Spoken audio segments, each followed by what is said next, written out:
My mother sold me to a disabled man. On our wedding night, he suddenly stood up and said in a cold voice, "Get dressed. There's a secret I have to tell you." It was late March on the outskirts of Queens, the air so humid that the old linoleum floors in our apartment always felt tacky. A weak breeze stirred the leaves of the struggling maple tree in the small backyard, doing little to cut the chill inside. It wasn't the weather. It was a cold that seeped out from the soul. Standing over the stove that day, stirring a thin chicken broth for my mother, I felt like my life had been backed into a corner with not even half a step of room left to retreat. My name is Chloe. I'm 25.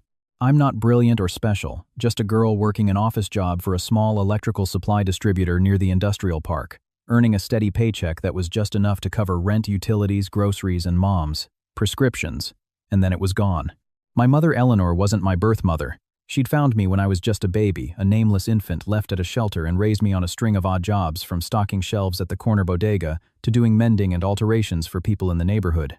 She always said she hadn't been blessed with much in life, that I was the one gift the heavens had accidentally dropped in her lap. But when heaven gives you something, it seems you don't get to choose the terms. For the last few years, my mother's heart had been failing. At first, it was just bouts of fatigue, a shortness of breath that would pass. Then came the daily medications. Then, at the beginning of the year, doctors found a lesion on her lung.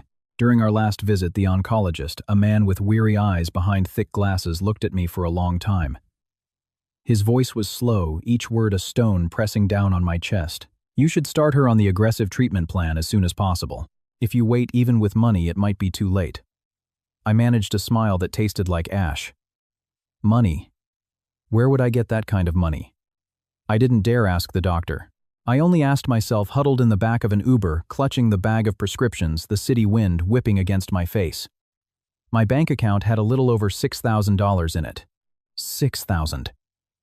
In an age where a head of lettuce costs a fortune, who could that possibly save? My mother sat on her old wooden bed, pushed against the window, her back propped against the wall, a hand pressed to her chest whenever she'd coughed. She had grown so thin that her wrist was just a knot of bone under translucent skin. Yet whenever I came home late from work, she'd force a smile.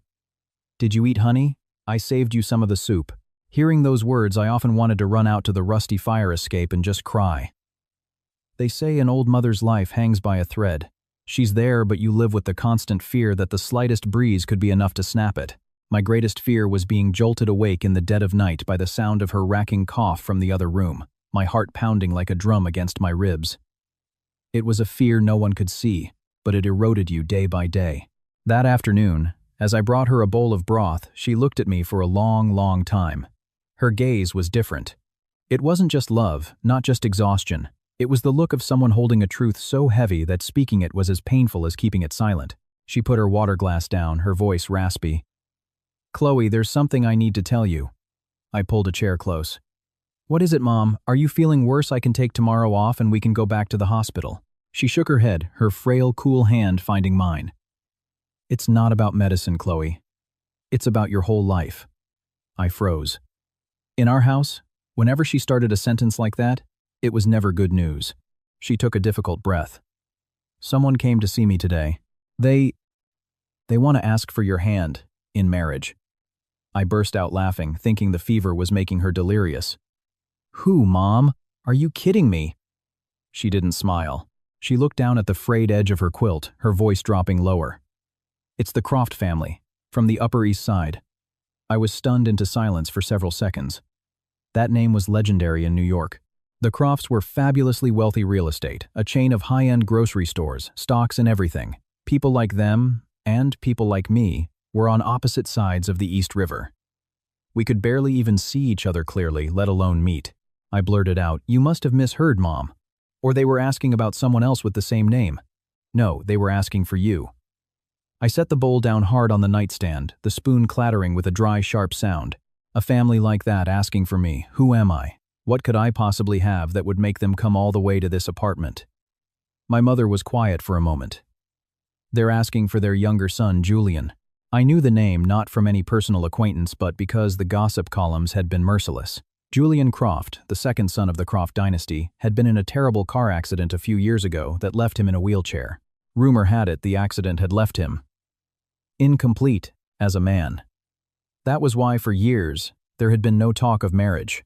Whenever the old women gossiping at the laundromat mentioned him, their words were a mix of pity and morbid curiosity, as if speaking of a priceless vase with a chip in it. I looked at my mother, a lump forming in my throat. "You're telling me you want me to marry him?" She squeezed my hand. "They promised to cover all of my medical expenses. The hospital bills, the medication, the entire upcoming course of treatment." And there it was. I sat in stunned silence. Outside, water dripped from the rusty air conditioner onto the pavement below a rhythmic, lonely sound. Inside, there was only the hum of the old box fan and my mother's labored breathing. It turned out that in this world, sometimes no one needed to force you. They just had to toss a lifeline for your loved ones in front of you, and you'd know exactly where you had to step. But my heart ached, as if it were being wrung out. "Mom," my voice was strained, "I'm your daughter, not something to be traded." She suddenly turned her face away, and I saw the corner of her eye redden. "I know. I know that, and I still told you. I have no other choice, Chloe." Her words were soft, but they cut like a knife. I stood up abruptly and went to the window, needing air. The sky was darkening gray clouds hanging low over the neighboring rooftops. The smell of damp earth from the potted plants, exhaust fumes and clothes that never fully dried in the humidity blended together, making my chest feel tight. I wanted to be angry at her, but then I looked back at her small, huddled form on the bed, and the anger dissipated before it could even form. How could you be angry at someone who struggled for every breath? After a while, I went back to her side, my voice softer. "Why me? A family like theirs could have anyone they want. Someone from their own world." My mother answered very slowly. "They said Julian needs a wife who is gentle, discreet, and unassuming." I couldn't believe it. The reason was too perfect, so perfect it was absurd. Were they choosing a wife like they were screening a resume for a personal assistant? But I looked at my mother's pale face, remembered the hospital admission forms tucked in my desk drawer, and the meager number in my bank account. My heart sank. It was true what they said, desperation stifles reason. When you're cornered, you even have to learn to swallow your pride. My mother spoke again, her words clear and deliberate this time. "I'm not forcing you, Chloe, but if you agree, I have a chance. If you don't, I won't blame you." She paused, a coughing fit seizing her, bending her double. I rushed to pat her back to give her water. After the cough passed, her lips were pale. "It's just, I'm afraid I don't have much time left." I went numb. Her words were a stone dropped into the pit of my stomach where it sank and settled cold and heavy. I sat with her for a long time, neither of us speaking. Outside, the sky turned to dusk. The yellow light from the single bulb on the ceiling cast shadows on her face, making the lines around her eyes seem deeper. For the first time, I saw that my mother was truly old, so old and fragile that a strong gust of wind might carry her away. I took her hand. "If I agree, you'll go through with the treatment properly. No more hiding how you feel." Her eyes trembled. "Yes, and you won't hide your symptoms from me anymore." She nodded, a hot tear falling onto the back of my hand. I don't know how long I sat there. I only remember that finally, when the lights had come on in our apartment and in the windows across the street, I heard my own voice, thin but clear. "I agree." After I said it, I felt something inside me crack very softly. It wasn't because I believed this was the start of a beautiful life, but because I understood that from that moment on, my life had turned down a different path, a path I had to walk whether I wanted to or not. After the night, I agreed our little apartment remained the same. The same tacky linoleum floors, the same scent of menthol rub by the bed, the same old fan creaking like an old man turning in his sleep, only my heart had changed. It was heavy, as if someone had placed a stone on it. It was heavy when I went to work during the day, and even heavier when I lay down at night. The next morning, I woke up early to make oatmeal for Mom. Eleanor sat on the edge of the bed, a thin, pilled sweater draped over her shoulders. Seeing me bustling in the small kitchen, she called out softly, "Chloe." I turned. "How are you feeling, Mom?" She didn't answer right away, just looked at me with an expression of guilt. That look made me incredibly uncomfortable. I would rather have her yell at me than look at me like she was indebted to me. I brought the bowl of oatmeal to her. "Eat, Mom. I've put your pills out." She held the spoon, but didn't eat. "You were very angry with me last night, weren't you?" I sat down on a low stool and let out a long breath. "I'm not angry at you, Mom. I'm angry at our situation." I softened my tone. "I've already agreed, so I won't go back on my word. It's just, my heart hasn't caught up yet." She looked down, her eyes red-rimmed. "Man proposes, God disposes. I never wanted to push you into this. I gave a bitter smile. But we're in it now. From that day on, my mother changed. She no longer hemmed and hawed about her medication or waved away my suggestions about the hospital. Instead, she became strangely eager about the wedding arrangements. In the morning, she'd mention it. In the afternoon, she'd ask if the Crofts had been in touch. I'd walk in the door from work, and before I could even set my bag down, I'd hear, "Did they call you? Do you need to get your good dress altered? Maybe we should go buy you a new pair of shoes tomorrow." At first, I thought she was just happy about having the money for her treatment, but the more I watched her, the more I felt something was off. Her eagerness wasn't that of someone looking forward to an opportunity, but of someone trying to rush things forward before something could change. One day, while I was folding laundry, I asked her directly, "Mom, why did the Croft family choose me?" There was sewing a button on an old blouse, and her hand paused for a fraction of a second. "I told you. They said Julian needed someone gentle." "You said that yesterday," I said, looking up at her. "Do you think I'm that naive?" She avoided my eyes. "They told me so, I'm telling you. How would I know more? A family as rich as theirs choosing a wife for their son as if they're picking out vegetables at the market. They just see someone who looks right and take her home. Mom, tell me the truth. What else are you hiding from me?" She fell silent, only a dry cough escaping her throat. I looked at her thin, drawn face, my heart a mix of frustration and pity. They say a child who surpasses their parents brings fortune to the family. All I wanted was to be a little stronger than my mother, strong enough to carry her burdens, but even now I was failing. I softened, handing her a glass of water. "I'm not asking to argue with you. I just want to know what I'm walking into." She took a sip and answered very slowly. "Sometimes knowing things early doesn't make them any less painful. Just understand that they need a quiet marriage, and I need the money to save my life. Both sides have their calculations." A chill went down my spine. So it was true. I was just the person chosen to fit their equation. She took my hand, her voice trembling. "But I chose this thinking of you, too. They may be cold, they may be secretive, but they aren't scoundrels off the street. At least there you won't have to worry about putting food on the table." I let out a bitter laugh, the sound sour even to my own ears. "A girl whose marriage prospects are weighed between hospital bills and grocery money. We've really hit rock bottom, haven't we, Mom?" The words hung between us, and we both fell silent. At work, I tried to bury myself in paperwork, to forget about the impending wedding. But the more I tried to forget, the more I remembered. Every time my phone buzzed, my heart leaped. During lunch, the other women in the office chattered about designer bags and new nail polish. One showed off a watch her boyfriend had bought her. Another talked about house hunting over the weekend. I sat there eating my cold lunch from a container, feeling like I was an outsider, looking in on other people's lives. After work, I stopped by the pharmacy and then the market for some fish and vegetables. As I passed a group of women from the neighborhood, I overheard them talking about the Crofts. They're rich, sure, but they're as private as a sealed tomb. I heard the younger son changed completely after the accident. Moody. "Yeah, what good is all that money if your body is broken? Must be hard to find a wife." I pulled my mask up higher and walked faster, their words like thorns scratching at my ears. I hadn't even met the man yet. I had heard 100 things about my future husband. Strangely, amidst all the rumors, the thing that scared me most wasn't that he was in a wheelchair. It was that I would have to spend the rest of my life with a complete stranger. That evening, as I was sorting through old clothes in my closet, my mother came over. She placed a small wooden box on the bed. I opened it. Inside was a pair of tiny gold earrings and a delicate faded chain. "What are you giving me these for?"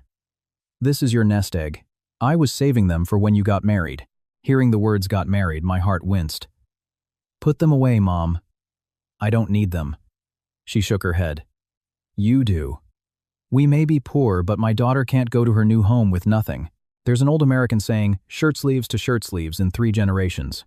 It means a family's fortune can be won and lost that quickly. That's why for a woman it's always better to have something of your own. But for a woman, it's always better to have something of your own." I watched her trembling hand stroke the wooden box, and my eyes stung. It turned out that while I was still lost in confusion, she had already been preparing herself for this for a long time. Perhaps every mother is like that. Even at a dead end, she tries to preserve a little dignity for her child. 2 days later, the Croft family messaged that they would come over to discuss the specifics. It was so fast I hadn't even gotten used to the idea that I had agreed. I said to my mother, "Why are they in such a hurry? She was taking her pills and nearly choked." "A hurry, I suppose. They want to settle things quickly." I looked straight at her. "Or is it because you're hiding something from me?" She turned away, fumbling with the hem of her shirt. You can ask all you want. It won't change anything. That night I barely slept, lying awake listening to my mother toss and turn in the adjacent bed. I thought about everything. The hospital forms this apartment. How empty would it be if one day it was just me? I thought about the man named Julian, wondering what his voice sounded like, what his eyes looked like if he was as cold as people said. And then I thought about myself. Since when had a person like me resorted to agreeing to marry a stranger just to save her mother? But thinking it over and over, I could still only see one path. The next morning I went out to the fire escape to hang some laundry. A rare bit of sunlight filtered through the neighboring buildings, pale and weak. My mother's voice called from inside. "Chloe, yes, don't worry too much. Everything will be all right." I wrung out a towel, watching the water droplets fall to the alley below. Then I turned and replied softly, "I'm not afraid of hardship, Mom. I'm just afraid of taking the wrong step." But even as I said it, I knew one thing clearly. Whether the path ahead was smooth or a pitfall, I no longer had the right to stand still. 3 days later, the Croft family came for a formal meeting. To call it a meeting was just to observe formalities. In reality, everything was happening so fast, I felt like I had to take the next step before I could even catch my breath. Our small apartment had been cleaned since dawn. I wiped down the old wooden table and chairs, set out a new teapot, and arranged a plate of store-bought cookies and some almonds my mother had saved. We might be poor, but as Mom always said, poor in pocket, rich in pride. She was determined not to let them see a messy home. She sat on the bed, propped up by pillows, her face paler than usual. I helped her into a simple but clean beige blouse, fastening the buttons and reminding her, "Just sit with them for a little while. If you feel tired, go back and rest. Don't push yourself." She looked at me, her gaze deep. "You should dress up nicely today, too." I gave a faint smile. "What for, Mom? They're coming to see a daughter-in-law, not to shop for a mannequin." She sighed. "You always say such stubborn things. But what girl doesn't want to look her best?" At least once I didn't answer. I went to my closet and took out a dark green dress I had bought for my boss's daughter's wedding last year. The fabric wasn't expensive and the cut was simple, but it was better than my faded work clothes. Looking in the mirror, I saw my face had grown thinner, with faint dark circles under my eyes from lack of sleep. "Fine," I told myself. "They're coming to ask for my hand. I can't let Mom lose face." Around 9 o'clock, the sound of a car stopping echoed up from the street. Both Mom and I tensed. Cars weren't rare on our block, but a sleek black sedan like that one glance was enough to know it didn't belong here. I smoothed my dress and went to open the door. 3 men and 1 woman got out. They were all impeccably dressed, not flashy, but exuding an air of quiet wealth. The man in the lead was in his 50s, tall and straight-shouldered with silver at his temples, but a still handsome face. He wore a crisp white shirt and a light gray blazer. As he stepped inside, he nodded politely. "Hello. I'm Richard Croft, Julian's father." His voice was deep and warm, the voice of a man used to making decisions while maintaining grace. Behind him was a slightly older man, with a discreet expression holding a briefcase. The last man was in his 60s with a calm demeanor and sharp eyes. The woman with them was elegantly dressed but not ostentatious, probably a close relative. I bowed my head slightly. "Hello, Mr. Croft. Please come in." Just as I stepped aside to let them enter, my mother came out from her room. And in that instant, something happened very quickly, but I would remember it forever. The moment my mother saw Richard Croft, her expression changed completely. It wasn't ordinary surprise. It was a genuine, profound shock. Her hand, which had been resting on the bedpost, tightened until her knuckles turned white. And Mr. Croft's stride faltered for just 1 beat. Just one. Then both of them immediately composed their faces as if nothing had happened. But I saw it all. My heart hammered in my chest. Mr. Croft spoke first, his voice as calm as before. "Hello, ma'am. We apologize for arriving so abruptly." My mother pressed her lips together and nodded. "Please have a seat. Our home is small. Please forgive any lack of courtesy." The way she addressed him felt so distant, so formal, that it only confirmed my suspicion that there was a history between them. Everyone sat down. The man with the briefcase introduced himself as Mr. Vinson, the family's lawyer.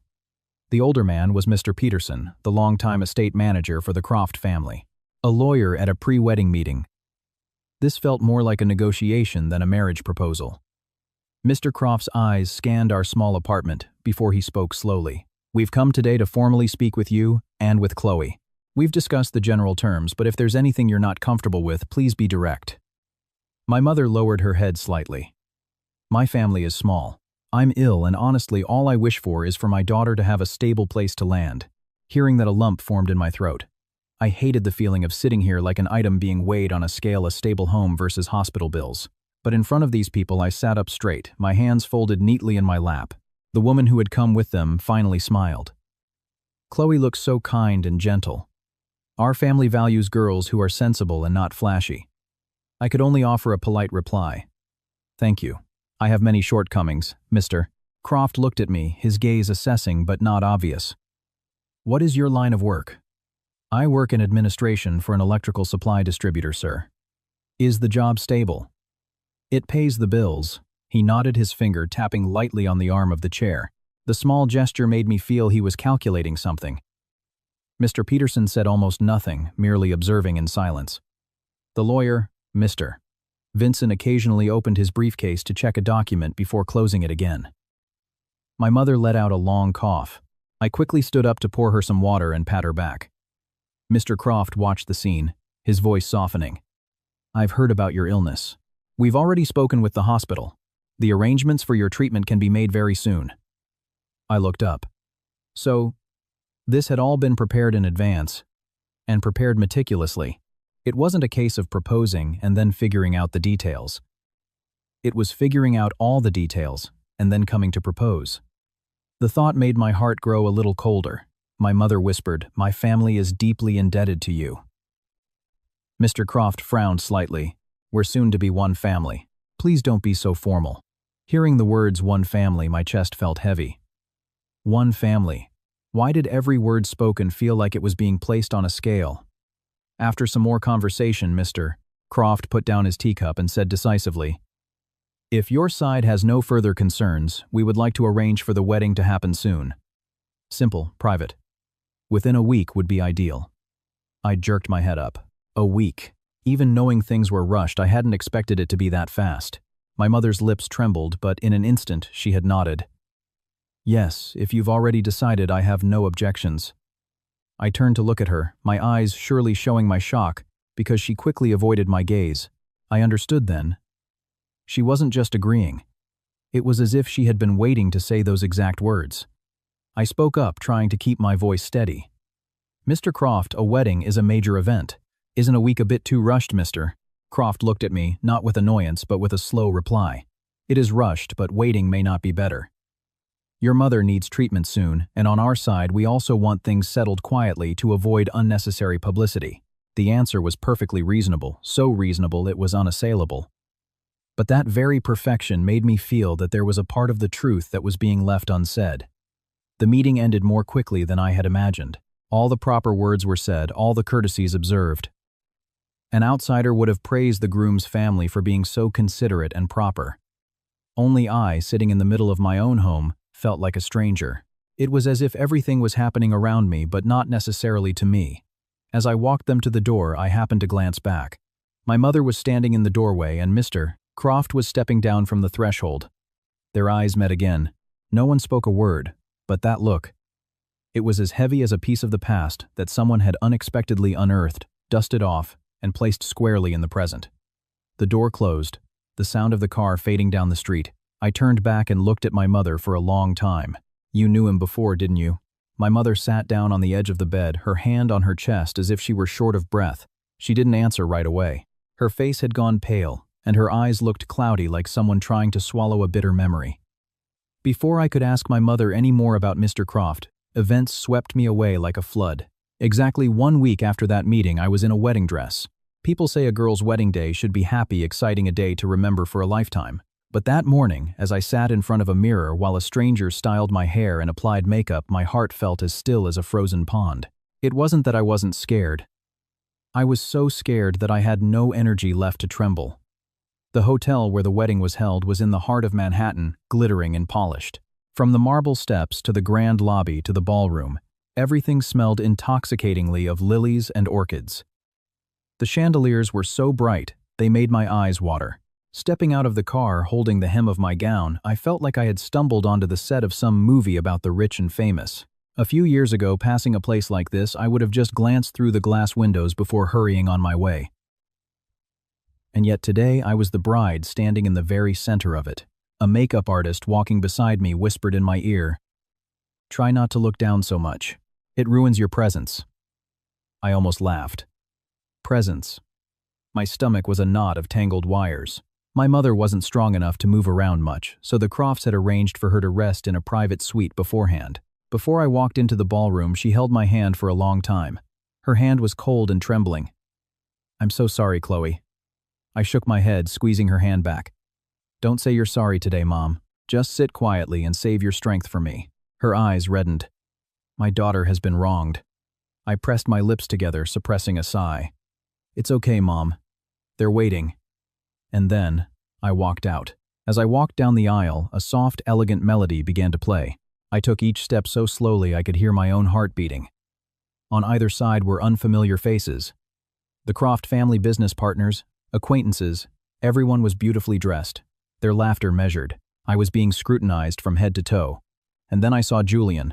He was at the end of the aisle, seated in a sleek black wheelchair, dressed in a perfectly tailored ivory suit.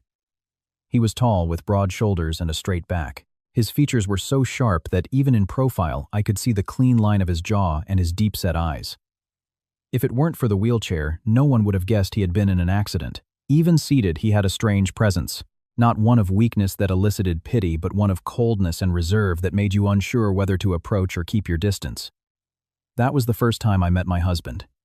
All the rumors I had heard suddenly faded away. Before me was a handsome but incredibly cold man. The coldness wasn't in his expressionless face, but in the way he looked at everything with a detached familiarity, maintaining a clear distance from the world. When I reached him, he looked up at me. Just one look, not long, not short. Then, he gave a slight nod. I nodded back. And that was it. No greeting, no question, not even a polite smile for the woman he had just married.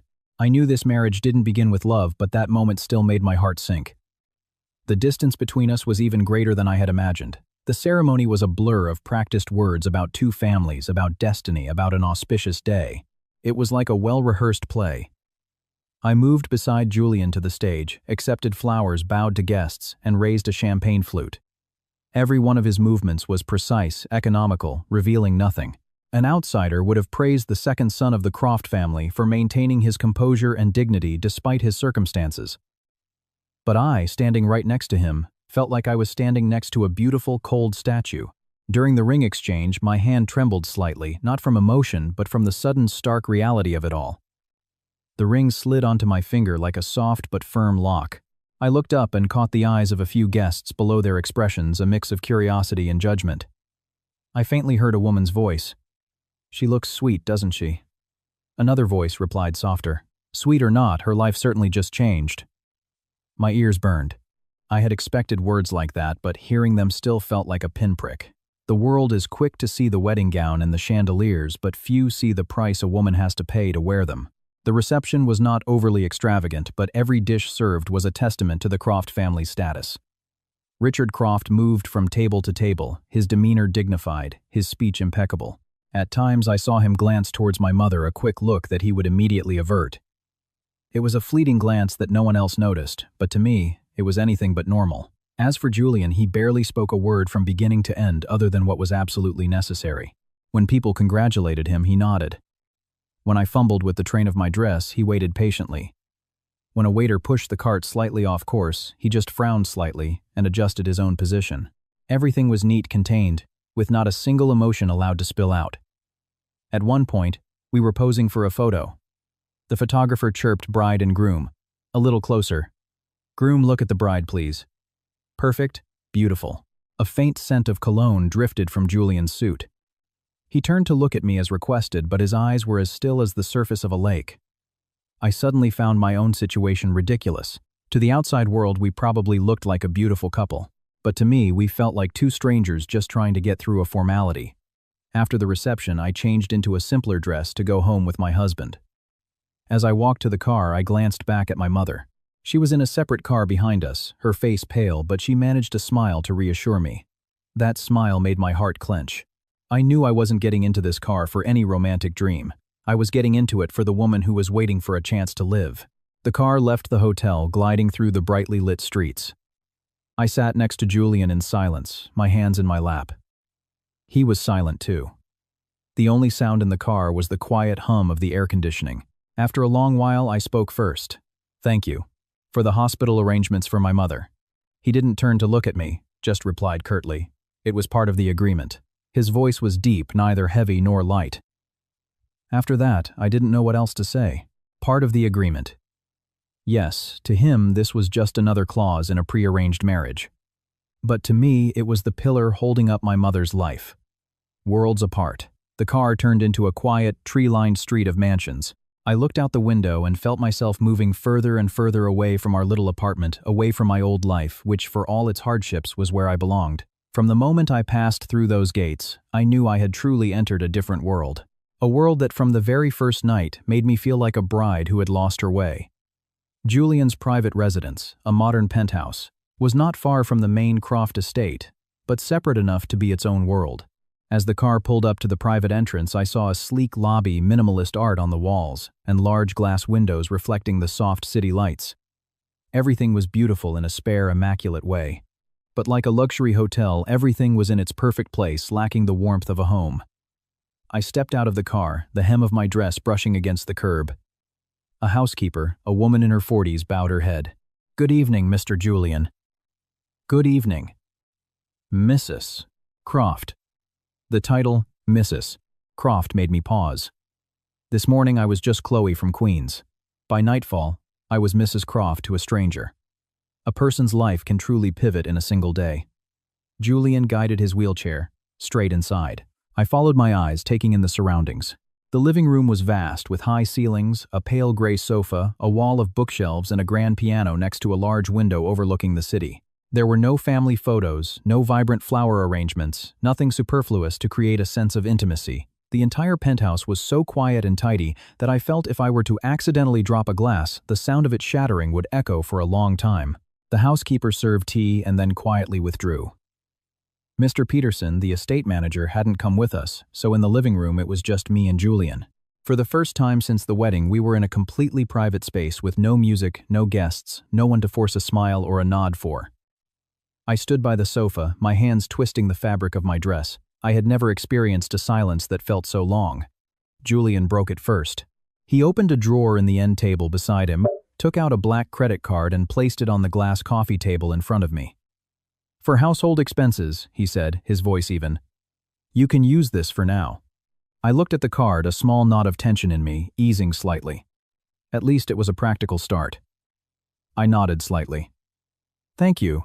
Julian said nothing more, simply reaching for his glass of water, as if giving me the card was just another item checked off his to-do list. Just then, my phone buzzed with a text from the bank, likely an alert that a supplementary card had been activated. I opened it out of habit, and my hand froze. The credit limit was $500. I thought I had misread it. I scrolled down and looked again. Still $500. Not a penny more. A few months ago, $500 was not an amount I would have scoffed at. It could cover groceries for a couple of weeks, some of my mother's co-pays, a utility bill. But here now, after a lavish wedding in a grand hotel inside a penthouse, where the coffee table alone was probably worth more than my annual salary, $500 felt like a soft but stinging slap in the face. I looked up at Julian. "This is for my expenses, yes." "Are you sure you didn't grab the wrong card?" He looked at me directly, as if he didn't understand why I was asking. "No." A lump formed in my throat and a hot flush of shame crept up my neck. So in his eyes, I was exactly the type of person he thought I was, a bride, bought and paid for, who only needed to be tossed a pittance to be kept in her place. The pride I had been trying to swallow since my mother first mentioned the proposal suddenly reared its head. I placed the card back on the table, trying to keep my voice steady. "I know this marriage isn't about feelings, but if you wanted to remind me of my position, you didn't have to do it like this." Julian frowned slightly. "What are you talking about?" "I'm talking about this," I said, a bitter smile on my face. "I may be poor, but I'm not so clueless that I don't understand what $500 means in a place like this." His eyes grew colder. "You're overthinking it." "Am I overthinking it, or are you looking down on me? I don't have time for that." His words were sharp as a thin blade. No raised voice, no anger, but it cut right through my self-respect. I took a deep breath and said no more.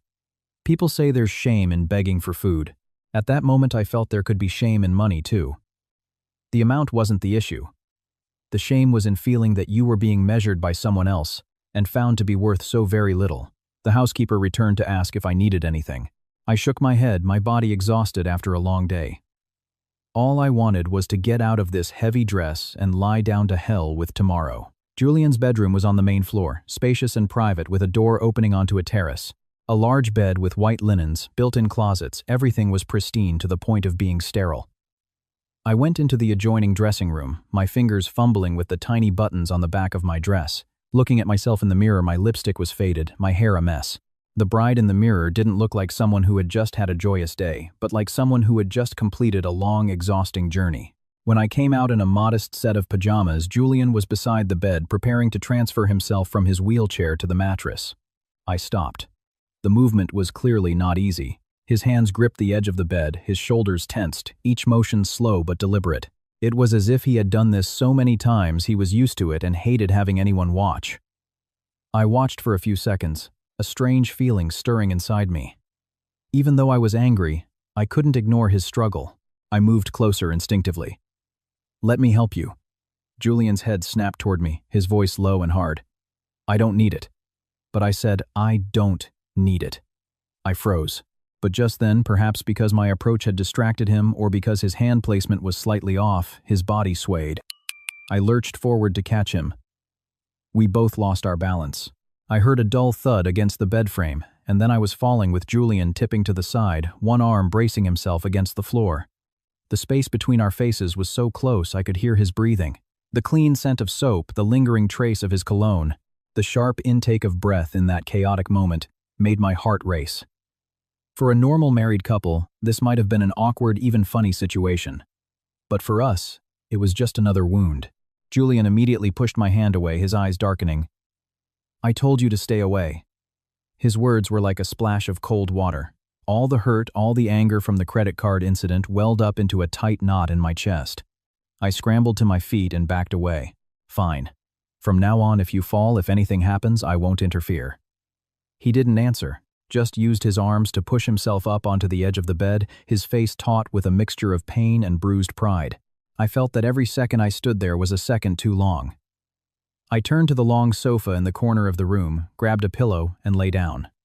The lights dimmed, leaving only a soft golden glow. I turned my back to the bed, staring into the darkness. My wedding night ended like this, no candles, no sweet nothings, not even a polite pretense of being husband and wife. Just a $500 credit limit, a clumsy fall, and the cold back of a stranger. I don't know when I drifted off to sleep. I only remember that when I woke up in the early morning, there was a light blanket draped over me. I sat up looking around. Julian was gone. I touched the edge of the blanket, a quiet question rising in my mind. What kind of man was he really? The first morning after the wedding, I sat on the edge of the sofa for a long time, trying to gather my thoughts. The light blanket was still on my shoulders, laid so neatly, it was as if the person who put it there wanted to leave no trace. I looked over at the bed. The sheets and pillows were perfectly smooth without a single wrinkle. If it weren't for the blanket, I might have thought last night was just a fitful dream after an exhausting day. I got dressed and opened the door. The penthouse was so quiet in the morning I could hear the ticking of the wall clock. Early sunlight filtered through the thin curtains, casting pale stripes on the polished floor. The housekeeper from last night, Maria, was setting breakfast on the dining table. Seeing me, she immediately straightened up. "Good morning, Mrs. Croft." I felt a little awkward at the title and nodded slightly. "Please, you can just call me Chloe." She gave a hesitant smile. "Of course. My name is Maria. Please let me know if you need anything." I looked at the table. There was a bowl of oatmeal, a few slices of toast, and a glass of warm milk. On the other side of the table was a half-empty coffee cup. I asked without thinking. "Has Mr. Julian already gone to work?" Maria replied promptly. "He's in his home office just off the living room. He wakes up very early." I murmured an "oh" and sat down. As my spoon touched the oatmeal, I suddenly remembered the mornings in my old apartment. A bowl of plain oatmeal, maybe a hard-boiled egg if we were lucky. Here, everything was more beautiful, more abundant, but I found it harder to swallow. They say you get used to what you eat. But I had just stepped into this home and already felt like a stray grain of rice in a pot. After a few bites, I called my mother. She answered quickly. "Hello, Chloe." Just hearing her voice, my eyes welled up, but I forced my tone to be cheerful. "Hi, Mom. Are you up? Did you take your medicine? I've been up for a while." How are things over there? They're fine, Mom. The house is quiet, and the staff is very kind. She laughed softly. That's good. I can rest easy then. I swallowed hard, looking out at the sunlit terrace. I couldn't tell her about the credit card or the fall last night. A sick person like her would only worry more. You just focus on getting better. Let me know what the hospital says. Okay, you try not to overthink things either. You're newlyweds. You'll get used to each other eventually. I clutched the phone. Her words were simple, but only someone in my shoes would understand that some distances can't be closed just by getting used to them. I said okay a few more times and hung up, sitting in silence for a while longer. After eating, I walked around the penthouse, like a guest, exploring a new place. The living room flowed into the dining area, and beyond that was a large study with glass doors looking out onto the terrace. The bookshelves were filled with titles on business law and finance, with a few worn-out classic novels mixed in. I stopped in front of the glossy black grand piano by the window. As my finger lightly touched the lid, a familiar deep voice came from behind me. You play? I jumped, turning around. Julian was at the door of the study, his hands on the wheels of his chair. He was wearing a gray button-down shirt today, the sleeves rolled up neatly, his face looking more refreshed than it had last night. No, I said, pulling my hand back. I was just looking. I see, he replied curtly and then guided his chair back into the study. I stood there, unsure if I should follow or get out of the way. In the end, I just quietly stepped aside. The air between us since last night felt like it had an invisible glass wall. We could see each other, hear each other, but neither of us could reach out and break it. At lunchtime, Maria asked me what I wanted to eat. I told her something simple would be fine, maybe some steamed fish and a salad. She looked at me with some surprise. Is that all, ma'am? Yes, that's what I'm used to. She hesitated, then lowered her voice. There aren't many people in this house, so meals are usually simple. Mr. Julian especially dislikes fuss. You'll get used to it. There it was again. You'll get used to it. It was probably the phrase I had heard most since the wedding. But no one told me how. Get used to sleeping in a room that was too big. Get used to everyone bowing and calling me Mrs.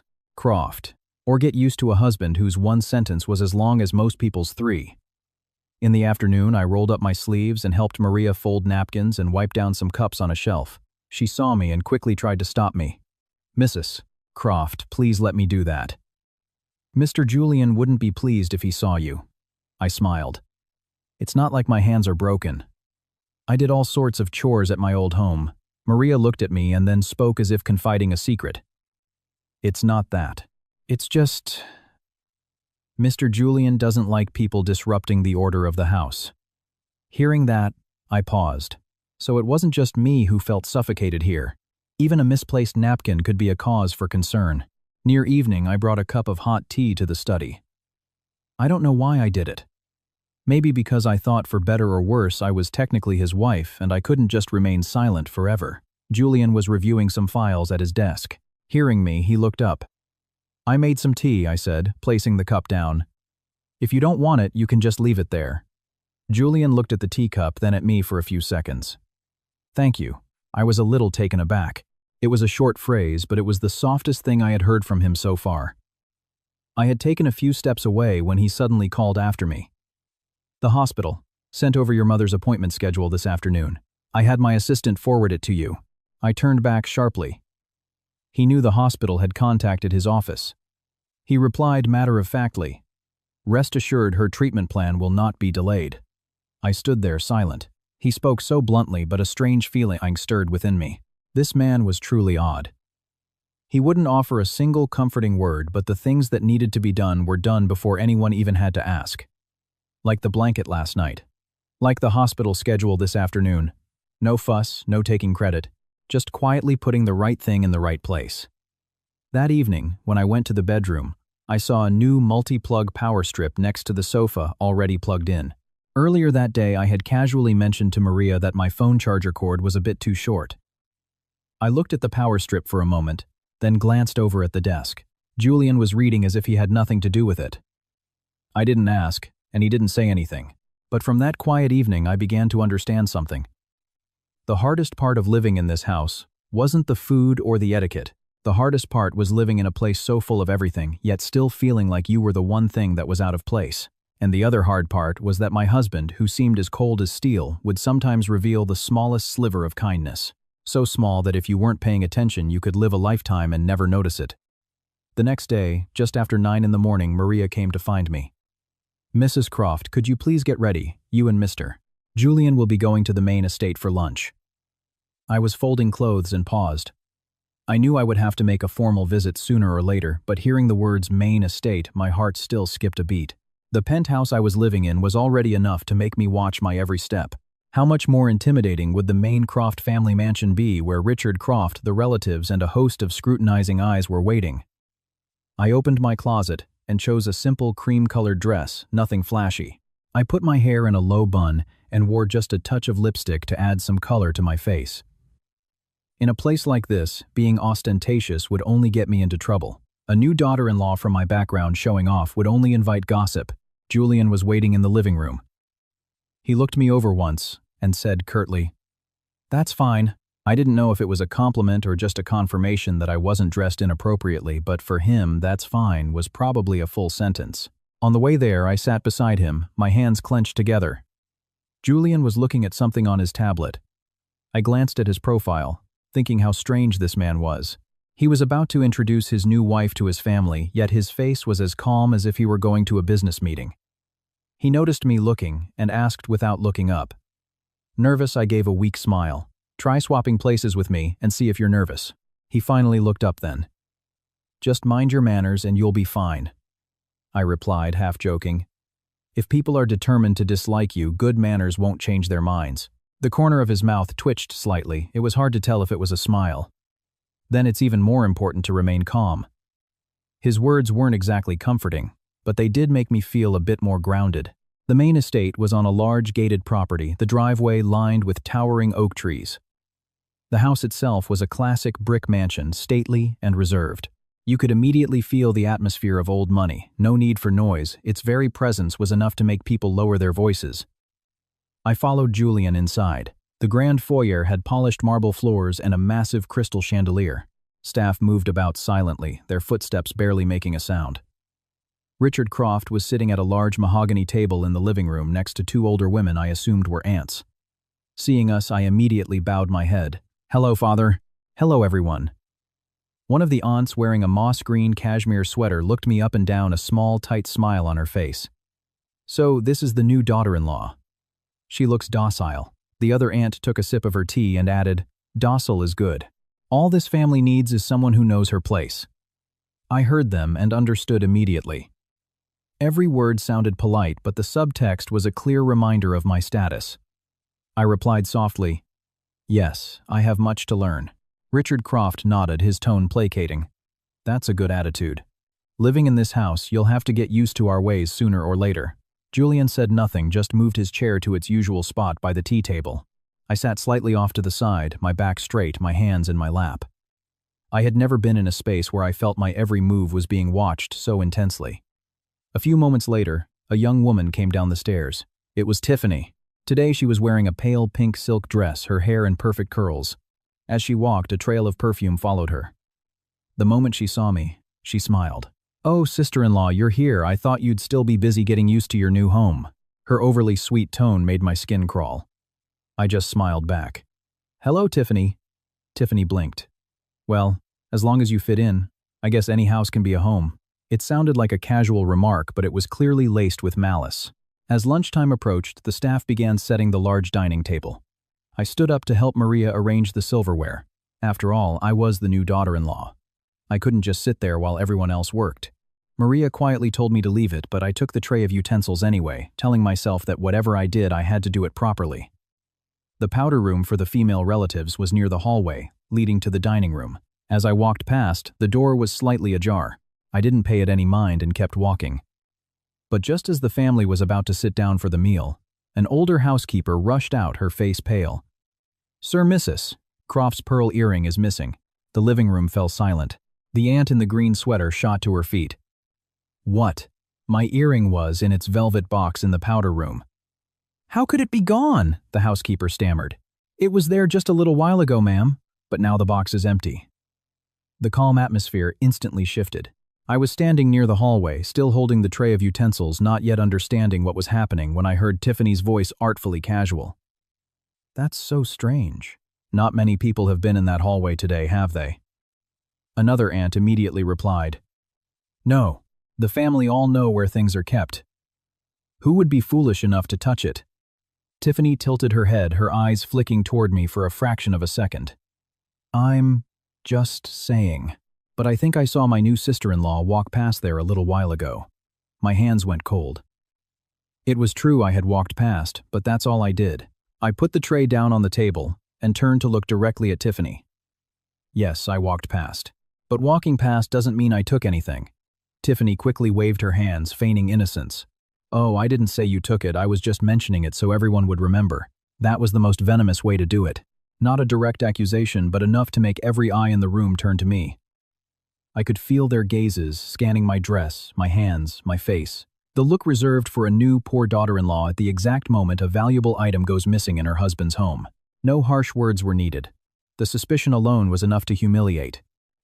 Just then, Mr. Peterson, the estate manager, came in from another room, his voice still calm. Sir, perhaps we should check the security cameras in the hallway. His words were polite, but they landed like stones. Hearing that, a hot wave of indignation washed over me. If I panicked or started crying now, the reputation of the poor thieving daughter-in-law would stick to me for the rest of my life. I took a deep breath and spoke clearly. Father, if there is any suspicion, please check the cameras publicly in front of everyone. I have nothing to hide. The room was dead silent. Perhaps they didn't expect me to be so bold. Tiffany pursed her lips into a faint smirk. My sister-in-law is very brave. I turned to her. It's not about being brave. When your honor is at stake, staying silent is the same as admitting guilt. For the first time since entering this house, I didn't avert my gaze. Richard Croft sat in silence for a few seconds, then slowly nodded. Very well. If Chloe says so, then let's check and be clear. No one in this house wants to wrong an innocent person, but we cannot allow for ambiguity. I heard his words and felt both cold and angry. The innocent person was clearly me, yet I still had to stand there and be treated like a suspect. I subconsciously glanced at Julian. He was still sitting quietly, his face showing almost no expression. He didn't defend me, didn't dismiss it, didn't say a single word. In that moment, my heart sank. It seemed that in my first battle in my husband's home, I was completely on my own. I stood in the middle of the living room, my back straight, but my heart felt like it had been plunged into ice water. All around me were the eyes of the family, the staff, the aunts, sipping tea just a few feet away. A person's honor can be a fragile thing. When it's questioned in front of a crowd, it hurts as if someone is methodically peeling away layers of your skin. Richard Croft set down his teacup, his voice slow and firm. Mr. Peterson, check the footage from the hallway near the powder room immediately. Mr. Peterson bowed his head slightly. Yes, sir. I'll have someone pull it up. I watched him go, my hands cold, but I managed to keep my voice steady. I would like to be present when you review it. One of the aunts glanced at me, a slight smirk on her lips. Good for you. An innocent person has nothing to fear. I turned and offered a very thin smile. Yes, ma'am. All I can do is stand tall. Hearing this, Tiffany let out a soft scoff. She still maintained her air of innocent bystander, but her eyes held a flicker of annoyance that I wasn't panicking as she had hoped. People who try to corner others love to see their victims flustered. But that day, the more it hurt, the clearer my head became. The security office was next to a back staircase. As I walked there with the others, a strange thought occurred to me. A wealthy family like the Crofts, with their strict rules and numerous staff, must have tight security. If someone dared to pull a stunt like this, it couldn't have been an impulsive act. It was either incredibly reckless, or they had someone powerful backing them up. As the technician brought up the camera system, the screen displayed feeds from various hallways and entrances. Mr. Peterson pointed. Pull up the footage from 1120 to 1140 AM.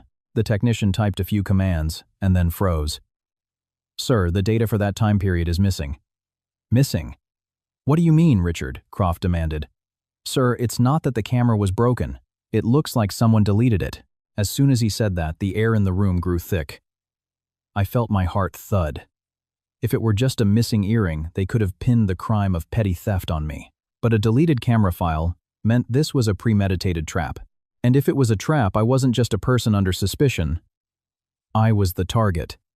One of the aunts gasped. Good heavens, Who would do such a thing in this house? Tiffany clicked her tongue. How clever. Who could have planned it so well? I turned and looked straight at her. It is clever. So clever that the person who lost something also had a ready-made scapegoat. Tiffany's expression faltered for a second before she forced a laugh. Sister-in-law, you make it sound so dramatic. I'm just concerned about the household's integrity. I replied immediately without raising my voice. The household's integrity is about distinguishing right from wrong, not about conveniently pointing a finger at the newcomer, the one with less money. The tension was so thick you could cut it with a knife. I saw the color drain from Tiffany's face. She probably thought that a girl from my background would just cower and cry. But not everyone who is poor is also weak. I had endured enough since the day I married into this family. Richard Croft's voice was stern. Quiet. We will get to the bottom of this before anyone says another word. The technician continued to scan the system logs. A few minutes later he turned back, his voice trembling. Sir, someone logged in with a technician's password to delete the file. Who has that password? Mr. Peterson asked. Only me, sir, and Tim, who handles IT support. At the mention of that name, a young male staff member standing near the door immediately went pale. I recognized him as the one who had been lurking in the hallway earlier. Mr. Peterson turned to him. Tim, come here. The young man stepped forward, sweat beading on his temples.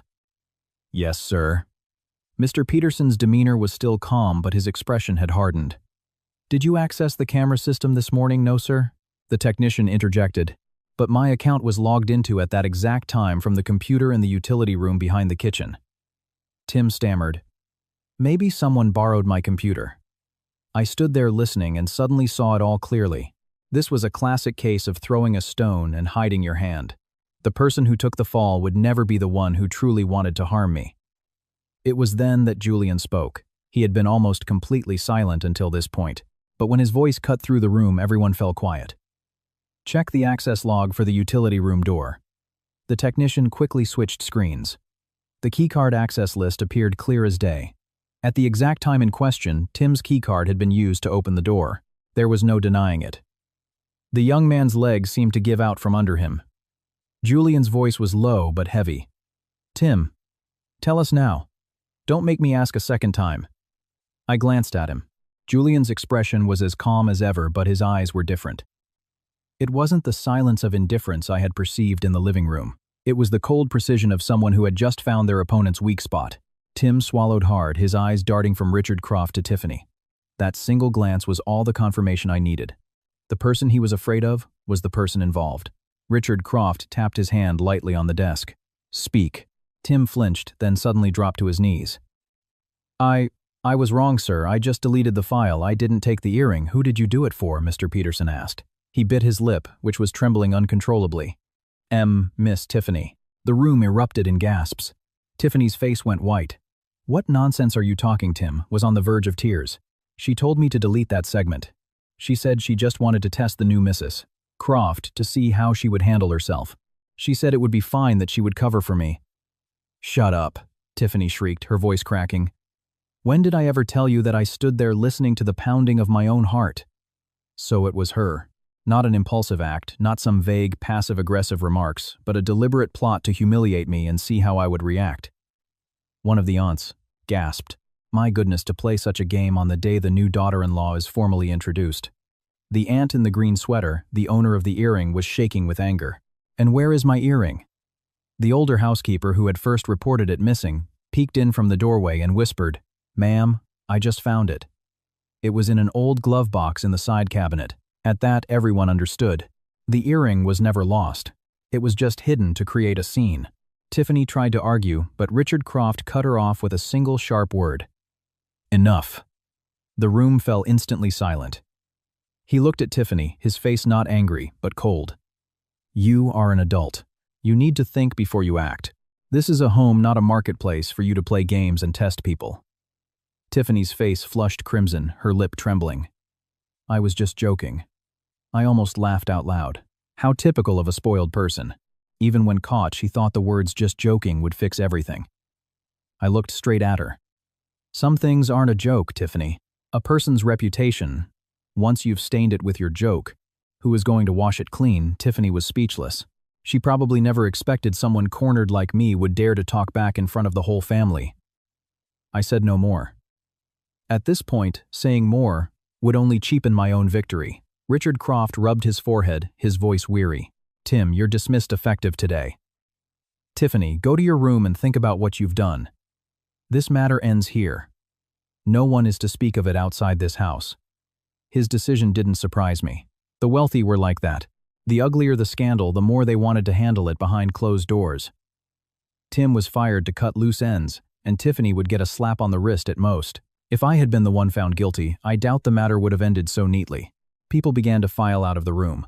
I was the last to leave my eyes, involuntarily turning to Julian. He guided his wheelchair toward the door and paused beside me. Without looking at me directly, he spoke just loud enough for me to hear. I didn't speak up earlier not because I was ignoring you. I froze. Then, why? Because the person who set the trap hadn't shown their face yet. If I had interfered from the start, you would have only been defended. This way, you were vindicated. He then continued on his way, leaving me standing in the room that still smelled faintly of tea. Just one sentence, but it was like someone had untied the knot that had been tightening in my chest all morning. His silence wasn't indifference. It was him waiting for the right moment for the real culprit to expose themselves. I walked slowly out into the hallway and looked out at the large, sunlit yard. I no longer felt the self-pity of a new bride wrongly accused. In its place was a new, sharp clarity. This Croft family was indeed a battlefield. And from this day forward, I could no longer afford to be the one who kept quiet, just to keep the peace. After the incident with the pearl earring, I thought I'd at least have a few days of peace. But in life, as soon as one wave recedes, another comes crashing in. Exactly 1 week later, Julian informed me during breakfast. There's a family gala at the main estate tomorrow evening. Be ready. I was holding my spoon and looked up. Is it a big event? Everyone who matters will be there. His way of speaking was always the same, short. But if you thought about it, every word had weight. Everyone who matters meant it wasn't just a casual family dinner. It was an occasion for the entire clan to get a good hard look at this new daughter-in-law and decide what kind of person she was. That evening, I stood before my closet. After much consideration, I chose a forest green dress. It was modest, with long sleeves and a high neckline made of a fabric that draped well. When you're going to a place where people love to scrutinize your every move, you have to give them nothing to criticize. I told myself that no matter how many barbs they threw at me tomorrow, I would not be a pincushion for them to jab at will.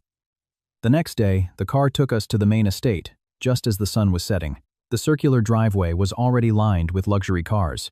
The warm golden light from inside spilled out, creating a picture of a happy family reunion. But only those who stepped inside would understand that places like this could often be colder than the winter wind outside. Julian wore a black tuxedo and I had draped a thin silk shawl over my shoulders.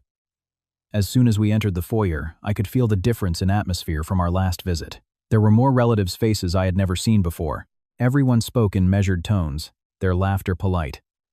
The clinking of teacups, the rustle of expensive fabrics, it all blended into a sound that seemed warm on the surface, but was thick with scrutiny underneath. I followed Julian to greet Richard Croft first. "Good evening, Father." He nodded, his eyes lingering on me a moment longer than usual. "You look well tonight, Chloe." I bowed my head. "Thank you, Father." In the next few minutes, I had to greet 3 aunts, 2 uncles, and a distant cousin-in-law whose name I forgot as soon as I heard it. Marrying into an ordinary family was tiring enough. Marrying into a dynasty with so many branches was exhausting. One wrong form of address could earn you the label of disrespectful or poorly raised. An aunt in her 60s wearing a string of pearls the size of marbles drew out her words. "You're Chloe, aren't you? I hear you worked in an office." "Yes, that's right." "And what does your family do?" The question made me pause. My mother was sick at home, and as for my family in the truest sense, I had never known them. But in front of all these people, I couldn't appear flustered. "My family is very ordinary, ma'am. My mother has been ill for a long time." The aunt nodded sagely. "Ah, well, now that you're here, you must try to learn our ways. A good family background is a blessing for a daughter-in-law, but an ill-mannered daughter-in-law is a problem no family can fix." I smiled, though the words felt like tiny needles. "I understand. As a daughter-in-law, I must be mindful of my conduct." Another woman standing nearby chimed in. "It's good that you know that. Beauty isn't enough, dear. In a family like this, the most important thing is to know your place." The words "know your place" fell lightly but landed with the weight of a stone. I knew they were speaking to me, and also to each other. Someone like me who had been allowed to enter this family had been blessed and should therefore know how to bow her head just low enough. I didn't argue, nor did I force a smile. I just replied calmly, yes. As for being a daughter-in-law, I believe the first duty is to live with integrity so as not to bring shame upon myself. My response, though not confrontational, caused a brief silence among the people standing nearby. Perhaps they hadn't expected a girl who looked so meek to be able to respond with such quiet strength. People often mistake silence for weakness. But sometimes, saying just enough is the best way to defend yourself. Just then, a man walked in from the terrace.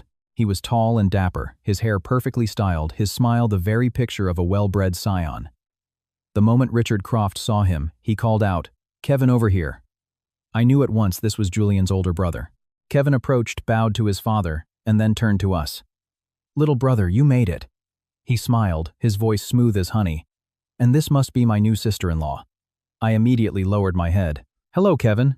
Kevin extended his hand. I hesitated for a fraction of a second before taking it out of politeness. But the moment our hands touched, I felt a sense of unease. He held on a second too long, not so long that an outsider would notice, but long enough to make me uncomfortable. His eyes, too, were not entirely proper. His mouth smiled, but underneath it was the look of a man accustomed to seeing women as decorative objects. I gently withdrew my hand. "It's a pleasure to meet you." Kevin laughed. "We're family now, no need for formalities. But my little brother is so secretive, waiting until after the wedding to let the family get a proper look at you." Before I could reply, a woman approached from behind him. She wore a cream-colored gown, her hair styled elegantly. She was beautiful, but a sadness in her eyes was more pronounced than her makeup. Kevin turned. "Alara, come here. This is Julian's wife." I guessed this was his fiancée. I nodded a greeting. "Hello, it's nice to meet you." Alara offered a small, weary smile. "Hello, Chloe. You look lovely tonight." Her voice had no malice, no prying curiosity like the others, but there was a deep exhaustion in her eyes, the look of someone accustomed to feeling lonely in a crowded room. As Alara stood beside him, I instinctively glanced at Julian. In that instant, I saw his eyes rest on her for a fleeting moment. It wasn't long or obvious, just a brief pause. But for me, a new bride whose footing was still unsteady, that one glance was enough to cause a small pang in my heart. I didn't know their history. Maybe they were just old acquaintances, but the fact was I had seen it, and once seen it couldn't be unseen. Tiffany was more flamboyant than usual tonight, constantly hovering around Julian with an exaggerated familiarity. One moment she was asking if he wanted tea, the next she was telling a staff member to bring an extra cushion for his wheelchair, all while leaning in close to him, laughing and talking as if she were the one who understood him best. Watching her, I felt a strange and unwelcome annoyance. I had no right to feel that way, I told myself, but emotions rarely listen to reason. The party filled up. I followed the staff around, offering tea and greeting relatives. I had to be mindful whether I was sitting or standing. As the night wore on, the veiled comments grew more frequent. "Girls these days are so lucky, one marriage can change your entire life. It just goes to show fortune favors the bold." They sounded like compliments, but they were all reminders of where I came from. I listened, smiled, and answered each comment just enough. Not evasively, but not aggressively either. I understood that in places like this, the more you bristled, the more they enjoyed it. Only by standing firm and speaking reasonably could you make yourself indigestible. But just when I thought I was clear-headed enough to get through the evening, another feeling crept in, a sense that something was about to happen. Not loud, not obvious, just the feeling of the wind changing before a storm. And I knew that in this house they rarely let a new daughter-in-law have peace for too long. I had just set down a tray of tea when Tiffany glided over, a saccharine smile on her face. She tilted her head, her voice dripping with sweetness. "Sister-in-law, I heard you chose that dress yourself. It's so clever. So simple, yet so appropriate for the situation." I knew at once that situation was not a clean word, but in a room full of people I just replied mildly. "As long as it's presentable, that's what matters. We're here to see family, not to compete in a fashion show." Tiffany gave a quick smirk and then took my arm. "Could you help me with something in the powder room?" The clasp on my dress came undone and I'd be embarrassed to ask anyone else. I didn't want to go anywhere alone with her, but I figured in the middle of a crowded party she couldn't do anything too outrageous. I followed her down a side hallway to the guest restroom. The moment we were inside, she let go of my arm, leaned against the marble countertop, and her whole demeanor changed. Are you really this composed, or is it an act I turned to face her directly? Did you bring me in here just to ask me that? Tiffany laughed. I just find it fascinating. Someone can walk out of a rundown apartment in Queens and into a place like this and still keep a straight face. It's quite a talent. I quietly closed the door behind me, my voice growing colder. And what's wrong with an apartment in Queens? The roof might leak, but at least it's clean inside. Unlike some places that are gilded on the outside, but full of thorns on the inside. Tiffany's eyes widened. She probably didn't expect me to be so direct. Don't think that just because you married Julian you have a firm footing here. I have never assumed anything. No assumptions? Yet you have such a sharp tongue. Tiffany sneered, picking up a glass of red wine from the counter. She swirled it gently. Do you know what kind of person this family appreciates most? The kind who knows her place. Those who start thinking they're real phoenixes usually have a very painful fall. I looked at the wine in her hand, my guard instantly up. If you have something to say it. Tiffany's lips curled. I'm saying you should remember that you shouldn't get too attached to borrowed things. As she spoke, her wrist tilted, the dark red wine sloshing dangerously close to the rim. Before I could step back, Julian's voice, low and sharp, came from the doorway. Tiffany. She jumped her hand, freezing a single drop of wine falling onto the marble floor like a smear of blood. Julian was sitting just outside the door, his face like ice. Father is looking for you. Tiffany whipped around, flustered for a beat, then forced a smile. I was just chatting with my sister-in-law. Are you done? His voice wasn't loud, but it was enough to make the air in the room solidify. Tiffany bit her lip and slammed the glass down on the counter. Yes, I'm done. She squeezed past me on her way out, her shoulder deliberately bumping mine in a final petty show of anger. I stood there looking at the red stain on the floor and found it absurd. Some people think humiliating others is a sign of strength. In reality, it's just the act of a child with too much money and not enough sense. I stepped out of the room. Julian was already moving his wheelchair down the hall, not looking at me. After a few feet, he said, "Next time, don't go anywhere alone with her." I was taken aback. Are you afraid I'll get bullied? You just were, weren't you? His matter-of-fact reply left me speechless. He was always like that. Never a soft word, but every sentence had its own sharp point. Before I could say more, a staff member hurried over to announce that dinner was being served. The party was split into two areas, the older guests in the main dining room, and the younger crowd mingling in a reception area off to the side. I instinctively looked for a quiet corner to catch my breath. Just then, a man's voice called from behind me, "Sister-in-law." I turned. It was Kevin standing at the end of a dimly lit corridor, a glass of whiskey in his hand, the same polished smile on his face. "Hello, Kevin. Come over here, I want to have a word with you. It's too noisy out here." I didn't want to go, but I couldn't make a scene in the middle of the hallway. I followed him into a small, quiet sitting room off to the side where the lighting was softer and there was almost no one around. The moment we were inside, I stopped maintaining a clear distance. "If you have something to say, you can say it here." Kevin swirled his drink, his eyes raking over me without any attempt to hide it. "Why so tense? We're just family having a chat. I'm listening." He smiled, his voice like velvet. "My little brother has always been a quiet, difficult person. It must be hard for you being new here." "It's fine." "How can it be fine?" Kevin took a step closer. "A young, beautiful woman like you next to a man like Julian. Just thinking about it, I feel it's such a waste." A chill went down my spine. I took half a step back, my voice tight. "Kevin, I think you've had too much to drink." Kevin laughed. "I'm being serious. A woman's beauty is fleeting. To spend it in a marriage that's no marriage at all. I am your brother's wife." I cut him off, my eyes fixed on his. "And as his older brother, your words should reflect that. I'm just concerned for you." "What's wrong with that?" He took another step. "I just feel sorry for you. A lifetime is long. Make one wrong choice, and you waste your youth." I clenched my fists inside the folds of my dress. A man like Kevin was dangerous because his words were always coated in a layer of just kidding or just concerned. If I got angry, he'd accuse me of misunderstanding.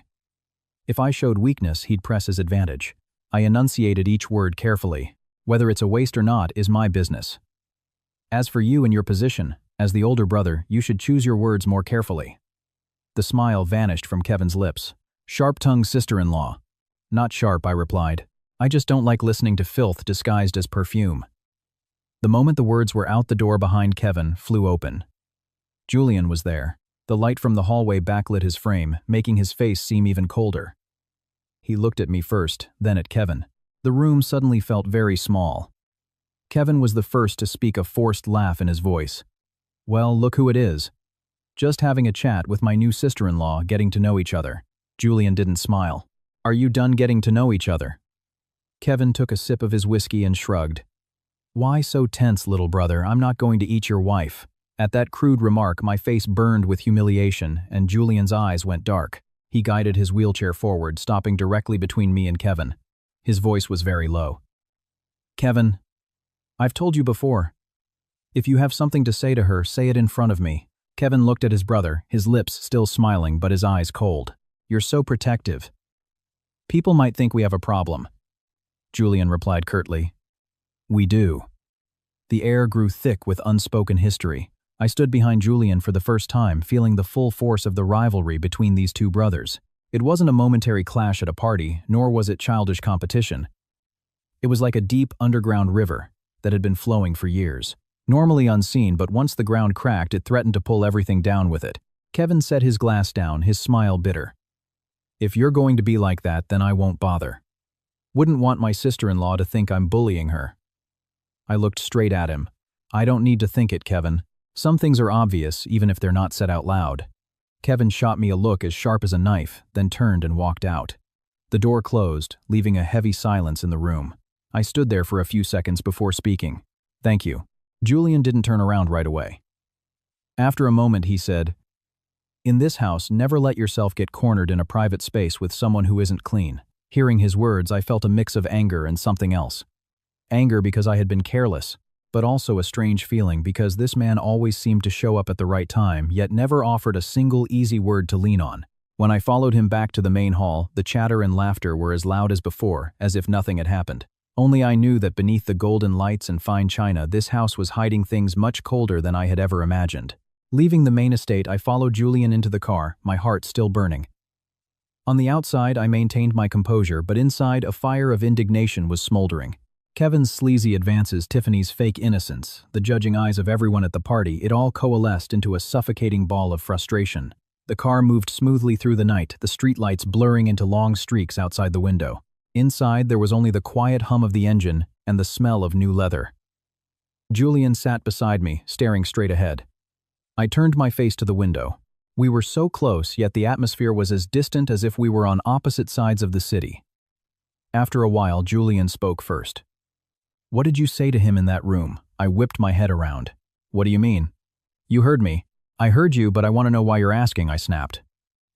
I had been holding it in all evening, the veiled insults, the condescending looks, the feeling of always having to fend for myself. I thought that after what just happened, the least he could do was ask if I was okay. Instead, his first question was what I had said to Kevin. Julian's voice remained deep and even. "I'm asking so I know how far things went." I let out a dry, humorless laugh. "Or are you asking to see if I was flirting with your older brother when no one was looking?" Julian turned to me, his eyes growing cold. "I didn't say that. But it's what it sounds like." As I said it, I felt a lump in my own throat. The pride that had been suppressed for so long had been poked one too many times. Since stepping into the Croft family, I had to learn how to walk, how to talk, how to endure. I was accused of being a thief trapped by my sister-in-law and now harassed by my brother-in-law. And the man sitting next to me, my supposed husband, always responded with cold, clipped questions, as if every emotional situation could be resolved with pure logic. Julian's hand tightened on the armrest. "You're upset. You're not thinking clearly." My smile was bitter. "I have every right to be upset. I was being humiliated right in front of you, and you always act like an outsider. You rescue me at the last second, but then you immediately go back to being distant. I just don't understand you." The words tumbled out, and then the car was silent again. Julian didn't respond immediately. He was probably trying to maintain his composure. As for me, I felt like I was losing mine. I turned back to the window and for some reason blurted out one more thing. "Or maybe you just don't care what happens to me. You should save your attention for someone else." Julian's voice dropped. "Who is someone else?" I bit my lip for a second, but my anger pushed me forward. "Alara. I'm not blind. I saw you at the party." The moment I said it, I knew I had crossed a line. The air in the car seemed to freeze. Julian turned fully towards me, his eyes no longer just cold but dark. It was the look of a man whose pride had been wounded, as if I had just ripped something out of a deeply hidden place. "Say that again." I said. I looked up, meeting his gaze, my anger mixed with a strange hurt. "You should worry about the person you actually care about instead of asking me what I said to your brother." Just as the words left my mouth, the car slowed in front of our building. The moment the driver came to a complete stop, Julian said curtly, "Get out." I got out, my heart still pounding with resentment. We entered the penthouse. The staff saw our expressions and quietly made themselves scarce. The only sounds were the tap of my shoes on the floor and the soft whir of his wheelchair. I was about to head straight to the bedroom when Julian called out, "Stop!" I turned back. "What now? You think I was looking at Alara for the reasons you imagine?" "Then tell me." "You never tell me anything, so how am I supposed to know?" I couldn't believe how sharp my own voice sounded. But honestly, when a person is pushed for so long, all it takes is a single match to set them ablaze. I stood before him, my chest heaving, my whole body tense. Julian stared at me, his gaze intense, as if he too was at his limit. "Chloe." It was one of the rare times he used my name. "Don't draw conclusions from a single glance." I laughed bitterly. "Then explain it to me." "I am under no obligation to explain every one of your imaginings." "That's right," I shot back. "What am I to you anyway? An arranged marriage a wife brought in to play a role, right?" I don't know if it was my words or the culmination of everything that had been building up, but Julian suddenly moved his chair closer. Before I could react, he grabbed my wrist. His grip was so strong it pulled me off balance, and I stumbled forward. And then his mouth was on mine. It was sudden, not gentle, and nothing like I had ever imagined a kiss between a husband and wife would be. It was a kiss of anger, of pride, of a restraint held for so long that the moment it broke, it ignited. His lips pressed hard against mine, as if trying to silence all the words I had just spoken. I froze, my hands instinctively flying to his shoulders. My heart hammered against my ribs, my mind went blank. I meant to push him away, but for a fraction of a second, the heat of his breath and the slight tremor in his body made me hesitate. The moment was brief, but it felt impossibly long. Then, just as suddenly, he let me go. I stumbled back a step, my back hitting the edge of a table, my eyes wide with shock. My lips burned, and my whole body felt like it had been caught in a whirlwind that passed before I could even understand it. Julian sat perfectly still, his chest rising and falling more rapidly than usual. His voice was hoarse when he spoke. "From the beginning, you've believed too much of what people say about me." I stood there stunned, not just because of the kiss, but because of his words. From the day we met, he had always called me you, our interactions cold and clearly defined. But in that moment of losing his composure, he had spoken to me directly, intimately. That small change was enough to shift the entire foundation of distance between us. I swallowed hard, trying to find my voice. "You." But I didn't know what to say. Julian was the first to look away, as if he regretted revealing so much. "Go to your room and get some rest." I remained where I was, my mind in turmoil. I was still angry, still hurt, but mixed in with it was a new feeling I didn't dare to name. It made me realize that this man was not as indifferent as he appeared. He just buried everything so deep that when it finally erupted, it was with a force that left me completely defenseless. That night, I went to the bedroom first. The room was the same as always, tidy, quiet, the faint scent of essential oils in the air. I sat on the edge of the bed, my fingers lightly touching my lips, my heart in chaos. Outside the glass doors, the terrace was dark, with only a soft light illuminating the tops of the potted trees. I had thought this marriage was just a cold transaction. But after tonight, I could no longer think of it so simply. Because there are some things that once they have happened, you can no longer pretend they didn't. The next morning, I woke up with a heavy head. I had barely slept. Every time I closed my eyes, I saw Julian's face as he pulled me toward him, felt his hot breath on my lips, and heard his hoarse voice. "You've believed too much of what people say about me." My thoughts were a tangled mess. I sat on the edge of the sofa, looking out at the dew-covered terrace. The bedroom was strangely quiet, as if last night had never happened. If my heart wasn't still beating in a way that felt unfamiliar, I might have thought it was all a dream. When I went downstairs, Julian was already at the dining table. White shirt, neat hair, his expression as calm as any other morning. In front of him were a cup of black coffee and a thin stack of documents. I paused at the bottom of the stairs, feeling both awkward and annoyed. How could he be so strange? Last night was a storm, and this morning he was as calm as a placid lake. Seeing me, he glanced up briefly. "Eat breakfast. We're going out at 8:30. I pulled out a chair, trying to keep my voice normal. "Where are we going? You'll see." That same clipped style of answering. I stirred my oatmeal, feeling a mix of frustration and amusement. This man seemed to have no intention of explaining anything to anyone, not even after something as significant as what happened last night. Maria brought over a plate of pastries, glanced at my face, and then quietly withdrew. After a few bites, I asked, "Are we just going to pretend last night didn't happen?"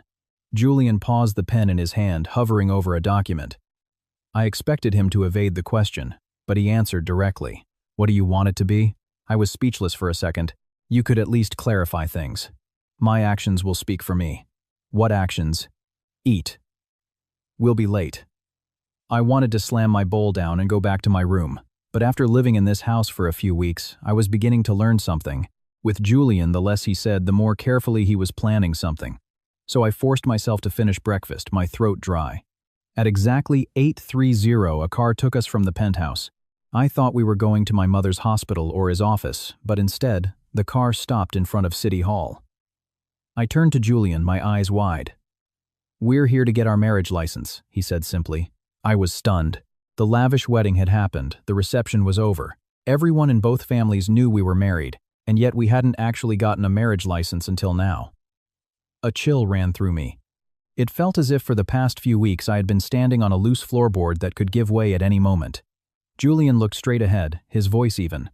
The wedding was for everyone else to see. "This paperwork is what matters when things go wrong." I turned to him. His words were clinical, but that's what made them feel real. No sugarcoating, no comforting lies, just the unvarnished truth. A man like him would never say things like, "to make you feel secure," or, "I want to make it official for you." He would just do it and let you figure it out.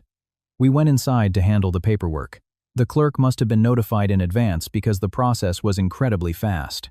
I sat there, filling out the form, the pen in my hand, and felt a strange sense of irony. Most people get their license and then get married. I had gotten married, been through a whirlwind of drama, and only now was I signing the paper that legally confirmed I was his wife. When it was time to sign, I paused before the line. The white paper, the red stamp, the blue ink, it was all so ordinary, yet my heart was in turmoil. I signed my name and looked up to see that Julian had already signed his signature, sharp and decisive, just like him. Walking out with the certificate in my hand, I said softly, "You really do think of everything." Julian didn't look at me. It's not about thinking far ahead. It's about thinking ahead. The car didn't take us straight home. Instead, it stopped at a law office near the park. I sat in the waiting area, a new suspicion dawning on me. The marriage license was one thing, but coming to a law office was clearly not a coincidence. As I suspected, Mr. Vinson, the lawyer, was waiting for us. He stood up to greet us, his expression more serious than usual. On the table was a thick binder. "Mr. Julian, Mrs. Croft. This is the finalized prenuptial and spousal rights agreement." I blinked, staring at the stack of papers, unsure how to react. Julian turned to me. "Read it." I flipped through the pages. The more I read, the more a complex feeling washed over me. It stated clearly that if within the first 3 years of our marriage any dispute arose that caused me to leave the marriage through no fault of my own, I would be guaranteed a financial settlement large enough to establish a new life and care for my mother. The figure was $5 million. Furthermore, there was a clause explicitly defining my mother's medical expenses as a voluntary gift from the groom's family, not to be considered a loan or grounds for repayment in the event of a divorce. I looked up sharply. "When did you have this drawn up?" "Before the wedding." "Then, why are you only showing it to me now?" Julian's reply was calm. "Because now is when you need to understand it." I bit my lip, my hand trembling slightly, as I looked at the words, $5 million. The amount was so large that the old me wouldn't have even dared to dream of it. But what stunned me wasn't just the number. It was his foresight. He didn't make vague promises like, "I'll take care of you." He turned everything into black and white, into legally binding clauses, something that could be notarized and taken to court if anyone tried to go back on it. I asked slowly, "Why are you doing this?" Julian looked me straight in the eye. "So that in the future no one can say you married into this family for money and left with nothing. And so that no one can ever use your mother's medical bills to threaten you." Hearing that, a different kind of chill went down my spine. He had thought of that too. He had considered that one day, among the calculating members of the Croft family, someone might use the fact that my mother was indebted to them to hold me hostage. And before that could happen, He had blocked that path. Mr. Vincent pushed another single sheet of paper toward me, a handwritten note with Julian's signature at the bottom. If you would like further assurance, Mr. Julian has agreed to this handwritten codicil, confirming this as an independent financial commitment. You may have it notarized separately at any time. I looked at the paper, then at the man sitting next to me. In that moment, all my misunderstandings about the $500 credit card, about his coldness, began to unravel. This man was truly strange. He wasn't skilled at comforting people with words, but he had built a fortress of protection around me so solid that it would be difficult for anyone to corner me. I asked quietly, "Aren't you afraid? I'll take these papers and walk away." A corner of Julian's mouth twitched. "If you were going to do that, you wouldn't be sitting here asking me that question." His answer silenced me completely. Leaving the law office, the sun was high in the sky. I sat in the car, the folder of documents on my lap. The papers didn't make me feel giddy with joy over the money. They made me feel, for the first time since this marriage began, that I wasn't just a pawn being moved between two sides. At least on paper, I had been given a position with clearly defined rights. The car moved slowly past a row of trees. I glanced at Julian's profile and said softly, "Thank you." He didn't turn, just replied, "Don't thank me yet. I'm just doing what needs to be done." I knew that to him, it was just what needed to be done. But to me, it was the first real shield that made me believe that in that house full of traps, I might not always have to stand alone. Not long after leaving the law office, Julian told the driver to head to the main estate. I turned to him. Back to the mansion, Father called for lunch. I hugged the folder to my chest. The brief sense of security I had felt was now weighed down by a familiar heaviness. The Croft family was like that. They give you a guarantee with one hand and pull you back into their tangled web with the other. When we arrived, Richard Croft was already in the living room. He was wearing a light beige shirt, his reading glasses perched on his nose, looking every bit the benevolent patriarch waiting for his children to join him for a meal. If I hadn't seen that strange look between him and my mother, I might have been reassured by his calm demeanor. I bowed my head. "Hello, Father." He nodded slightly. "Hello. Sit down. It's just a simple family lunch today, no one else is here." Julian moved his wheelchair to his usual spot. I had just sat down when Richard took a jade bracelet from a small wooden box on the table. It was a beautiful milky green color. Even without knowing its value, I knew it was priceless. He placed it in front of me. This was Julian's mother's. "I've kept it safe. Today I'm giving it to you." I was stunned. "Father, I couldn't possibly accept. You're part of the family now. Don't be a stranger," he said gently. "Keep it as a token from me." I still hesitated. Julian glanced at me and said simply, "If Father is giving it to you, you should accept it." I had no choice but to take it with both hands. The jade felt cool and smooth in my palm.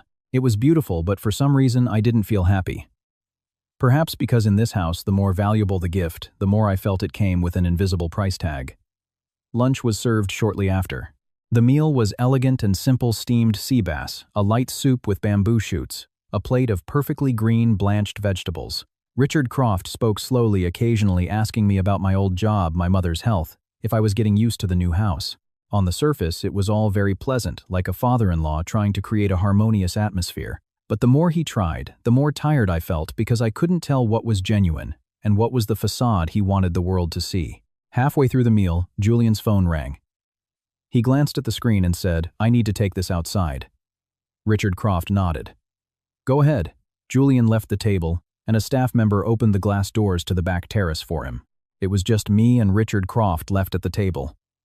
The atmosphere immediately shifted. I put down my chopsticks just as he was slowly wiping his mouth with a napkin. He then looked up at me. His gaze was completely different now. It was no longer benevolent or polite. It was the look of a man who had buried many secrets. A look that could chill you to the bone. He asked, his voice still even, "What was your mother's real intention in sending you into this family?" I looked up, my hands tightening in my lap. "Father, I don't understand what you mean." He gave a very faint smile. "You don't understand, or you don't want to understand. I only know that my mother is very ill, and this marriage was agreed upon by both sides. If you have something to say, perhaps you should say it to my mother." Richard Croft let out a small laugh, but there was no warmth in it. "If talking to your mother was enough, you wouldn't be sitting here right now." I looked straight at him. In that moment, I understood clearly. He hadn't brought me into this family simply out of concern for his son. He was looking at me as if I were a direct link to a past he didn't want anyone to touch. Just then, there was a loud crash from the back terrace. I jumped to my feet, and before I could process what was happening, I heard a staff member cry out in alarm.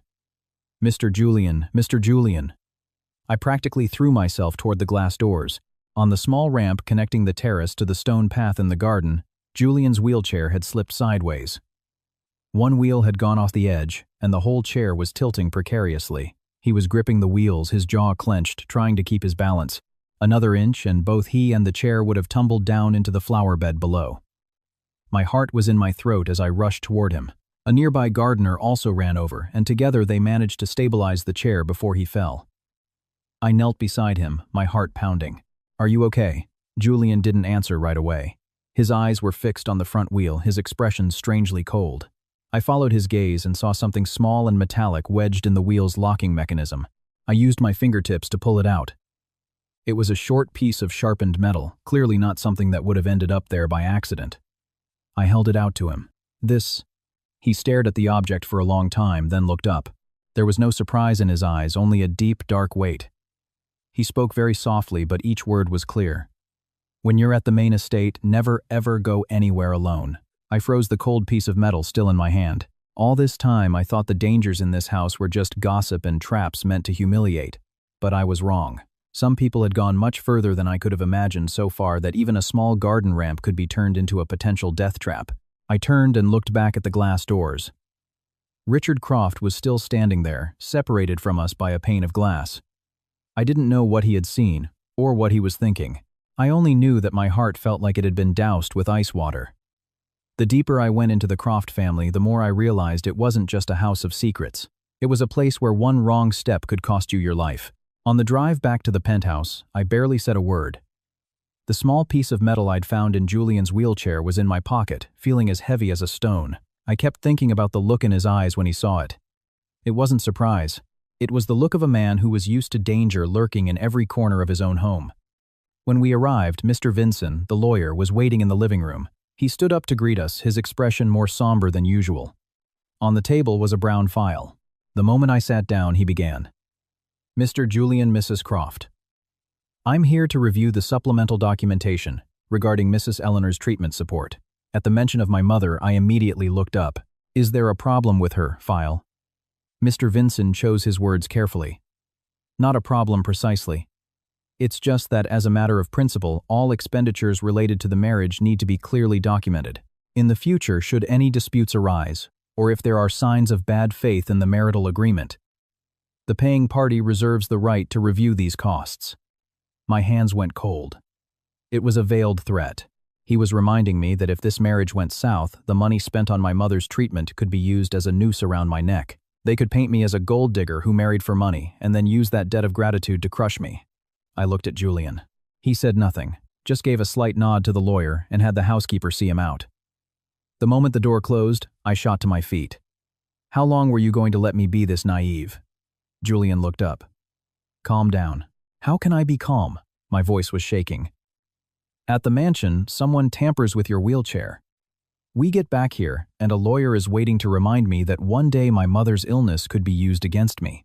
Am I your wife? Or am I a pawn you move around a chessboard?" Julian was silent for a few seconds, then spoke very quietly. "Get changed. I'm taking you out." Half an hour later, we were at a restaurant by the river. It was a quiet place hidden behind a row of weeping willows with soft golden lights reflecting on the water. It was so peaceful, you could hear the gentle lapping of the waves against the shore. Julian chose a secluded table and asked the waiter to just bring tea. I sat across from him, my nerves still raw. If he told me not to overthink things, I was going to walk out. He looked at me for a long time, then asked, "Do you remember Sunny Meadows Children's Home?" I froze. The name was a stone thrown into the deep well of my memory. A children's home on the edge of the county, with faded yellow walls and a large sycamore tree in the yard. I had lived there for a short time before Eleanor adopted me. Most of my childhood was a blur, but the name Sunny Meadows remained. My hands tightened on the edge of the table.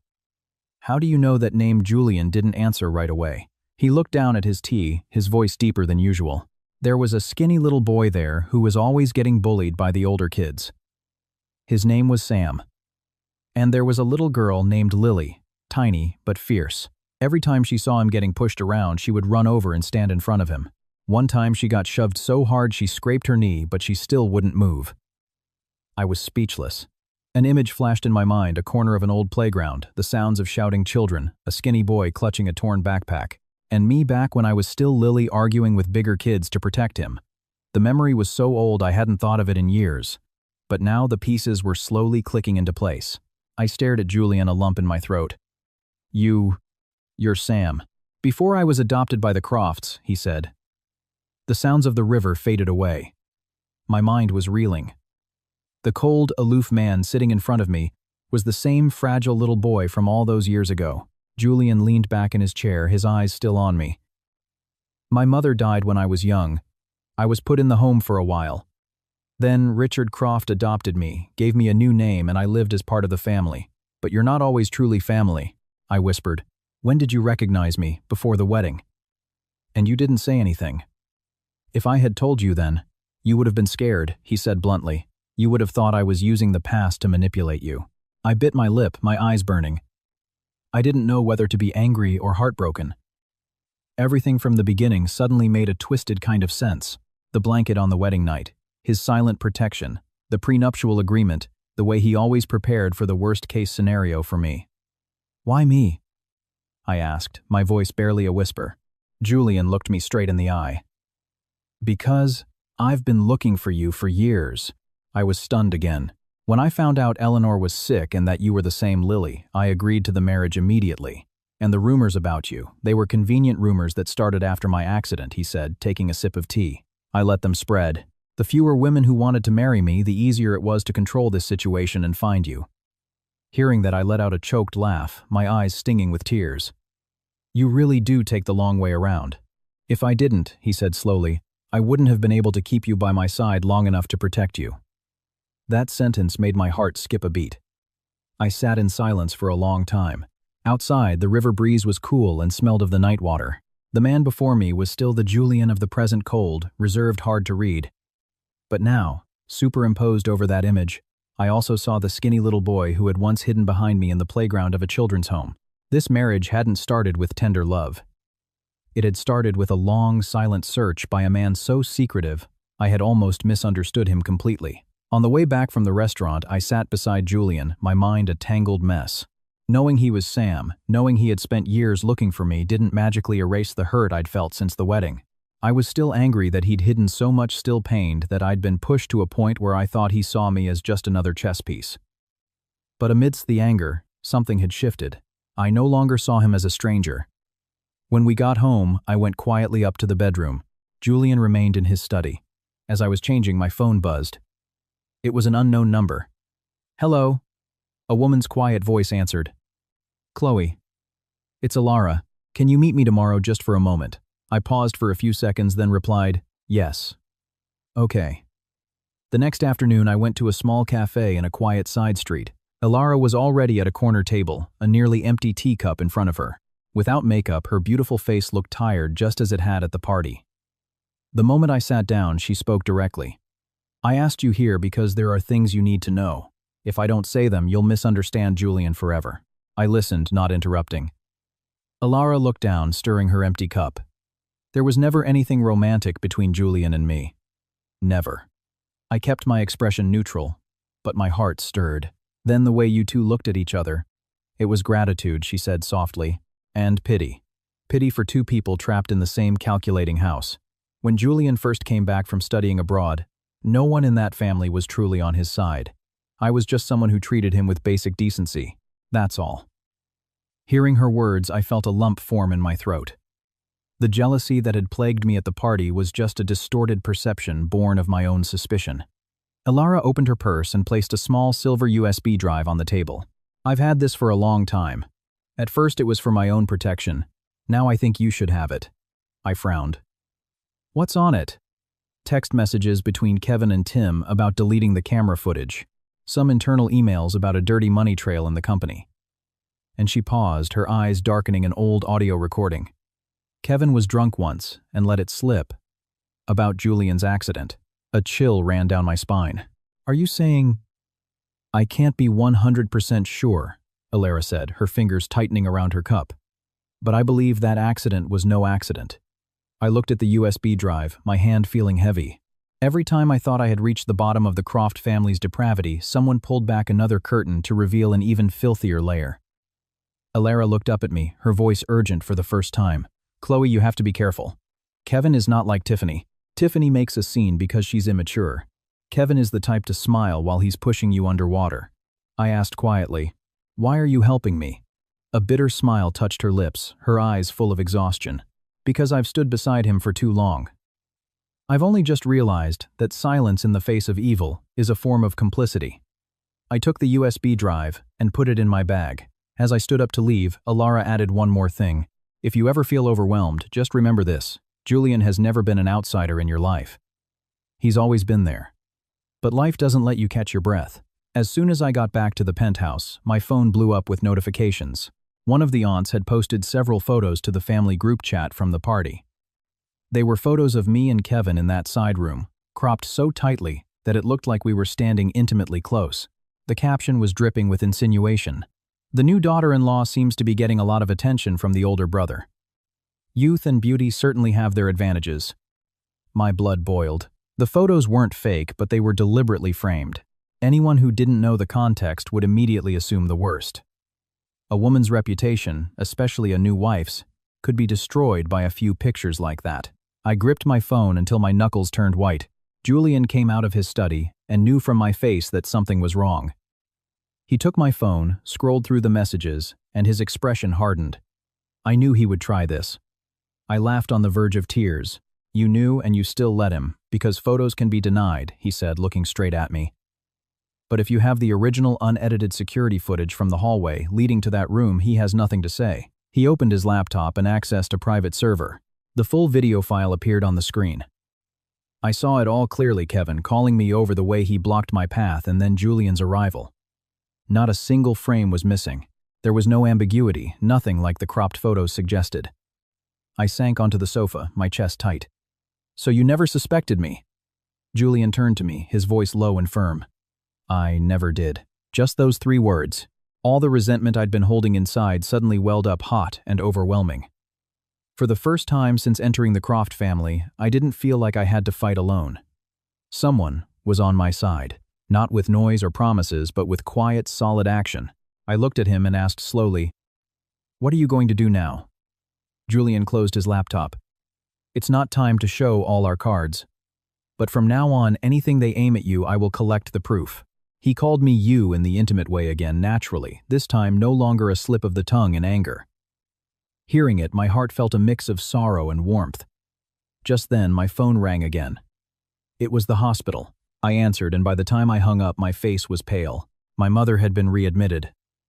That night, when Julian and I arrived at the hospital, Eleanor was lying in bed looking even thinner than before. Her lips were pale, her breathing labored. The moment she saw me, she gripped my hand, her eyes filled with a strange intensity that made my heart clench. It wasn't the look of a sick person worried about her health. It was the look of someone who had made a final, resolute decision. She looked at Julian for a long time, her voice raspy. "You remember your promise to me." I turned about to ask what she meant, but she closed her eyes as if exhausted, her hands still holding mine tight and trembling. In that instant, I had a terrible premonition. My mother was about to make the final move in the game of her life. Richard Croft's birthday party took place exactly 1 week after my mother was hospitalized.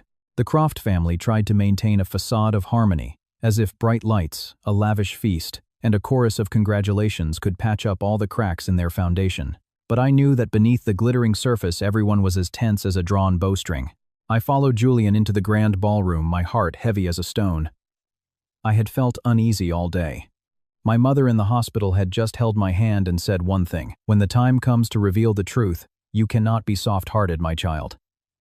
I didn't understand her full meaning then. It was only when the party was in full swing amidst the toasts and laughter that a commotion erupted at the main entrance. That's when I understood how heavy her words had been. My mother Eleanor appeared in the doorway. She was wearing a simple worn brown dress, her body so thin that the fabric seemed to hang on her bones. Her steps were slow but steady, as she walked into a hall filled with silk jewels and perfume. Her presence was a stark, painful contrast. The entire room fell silent. The moment Richard Croft saw her, he froze, the color draining from his face. I rushed to her side. "Mom, you're sick. Why are you here?" She just squeezed my hand once, and then let it go, her eyes frighteningly intense. It was no longer the gaze of a frail, sick mother. It was the gaze of someone who had carried a burden for too long and had decided at any cost to finally set it down. She looked straight at Richard Croft, her voice hoarse but every word clear. "Today, in front of your entire family, I will say it all, so that no one can ever hide their rotten core behind a mask of decency again." The hall was frozen. Richard took a step forward, his voice strained. "Eleanor, what are you talking about?" My mother let out a laugh that sounded more painful than a sob. "I'm talking about the death of Harrison Croft all those years ago." At the mention of that name, the older relatives exchanged panicked looks. Harrison was Richard Croft's firstborn son, who had died many years ago. The official story was that he had fallen into the lake behind the estate after a night of drinking. My mother pointed a trembling finger at Richard. "You told the world it was an accident." "But it wasn't. I killed him." A collective gasp swept through the room. I stood there, frozen my feet, feeling like they were nailed to the floor. I knew my mother was hiding a terrible secret, but I had never imagined it was this monstrous. Richard Croft stumbled, grabbing the back of a chair for support. You're insane." "Insane," my mother rasped, her eyes bloodshot. "I went insane the day I saw your precious son try to assault my daughter when she was just a little girl who knew nothing." My entire body went cold. The sounds in the ballroom seemed to disappear. All I could hear was the frantic beating of my own heart. My mother gasped for breath, a hand clutching her chest, but she pushed on. That day, if I had been one step slower, her life would have been ruined. I pushed him, he fell, and his head hit the stone steps. I thought he was just unconscious, but he died. I hid the truth, and you hid it right along with me to protect the precious Croft family name. Richard's voice trembled. "Be quiet. For God's sake, be quiet." "No," my mother screamed, the force of it triggering a violent coughing fit. "I've been quiet for decades. I let my daughter grow up in fear, let her walk into this very house not knowing she was walking into a den of wolves. Today I speak it all so that those who are guilty will finally bear their sins." The police were called. There was nothing anyone could do to stop it. My mother didn't resist. She just turned to look at me, her eyes filled with a pain so deep I couldn't bear it. I sank to my knees beside her, tears streaming down my face. "Mom, why? Why didn't you tell me?"